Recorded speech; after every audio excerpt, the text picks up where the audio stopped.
The summer of 1947 in the high desert of New Mexico was the kind that seemed to hum with secrets. The war was over, but the world didn't feel settled. Something had shifted. The sky itself, once just a vast emptiness, had become a place people watched more closely. Pilots spoke in hushed tones, radar operators hesitated before filing reports, and across the country, strange sightings were beginning to ripple through newspapers, fast-moving objects, silent and impossible. Out near Roswell, where the land stretches wide and lonely under an endless sky, rancher Mac Brazel noticed something that didn't belong. It had been a violent storm the night before, lightning tearing across the horizon, thunder rolling like artillery. Out there, storms didn't just pass through. They rearranged the land. Fence lines snapped, debris scattered, cattle spooked. So Brazel rode out, as he often did, to check his property. That's when he saw it. At first, it looked like trash, scattered across the scrubland in a wide field, but as he got closer, he realized it wasn't anything he'd ever seen before. There were long strips of material, light as balsa wood but impossibly strong, thin foil-like sheets that wouldn't crease or tear, no matter how he bent them. Pieces with strange symbols, purple or black markings that looked almost like writing, but not in any language he recognized. It wasn't a balloon. It wasn't a plane, and it certainly wasn't anything from the ranch. Something had come down out of the sky, and it had shattered across his land. For a day or two, Brazel kept it to himself, but the unease settled in. The debris field was too large, too strange, and the stories he'd been hearing lately about flying discs started to creep into his thoughts. So he did what few people would have done. He went into town. The sheriff listened carefully. There was no laughter, no dismissal. Within hours, the local military base, Roswell Army Airfield, was informed. That's when things began to move. Fast.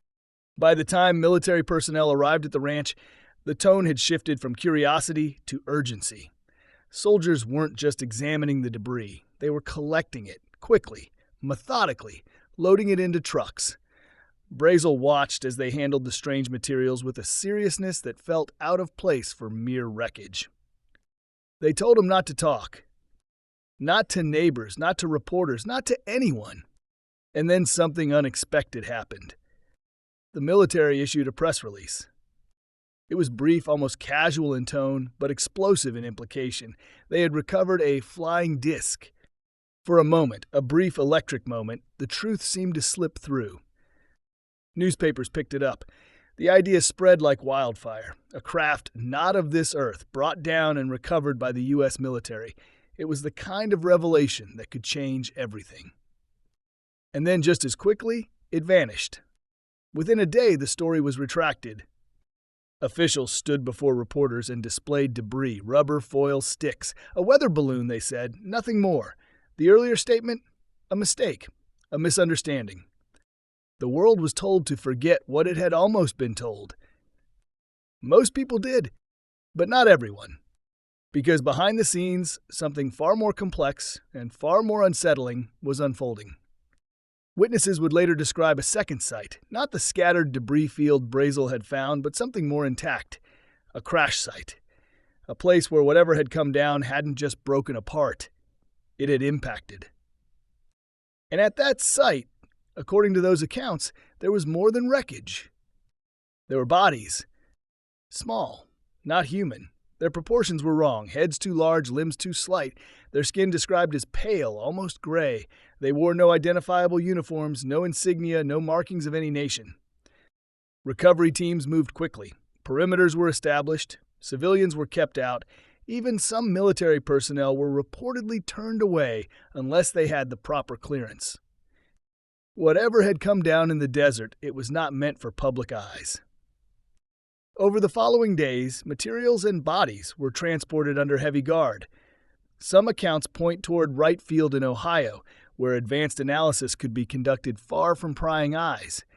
Others suggest more secretive destinations, facilities that didn't officially exist. And then came the silence.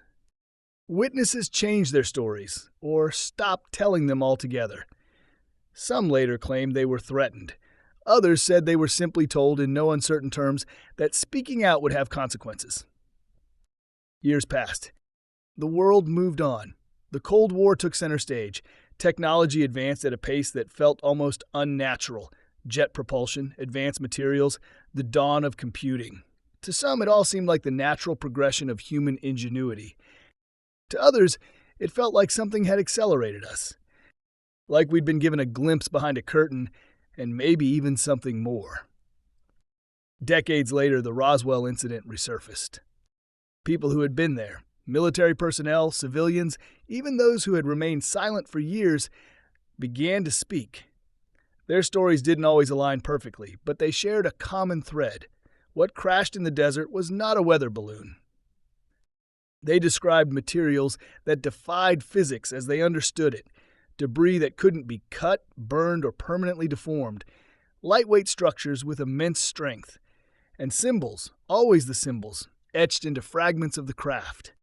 Some claimed the government had been studying these materials in secret for years, attempting to reverse engineer technology that was far beyond anything publicly known. Others believed the truth was even more profound, that Roswell wasn't just a crash, it was contact. Accidental, perhaps, unintended, but real.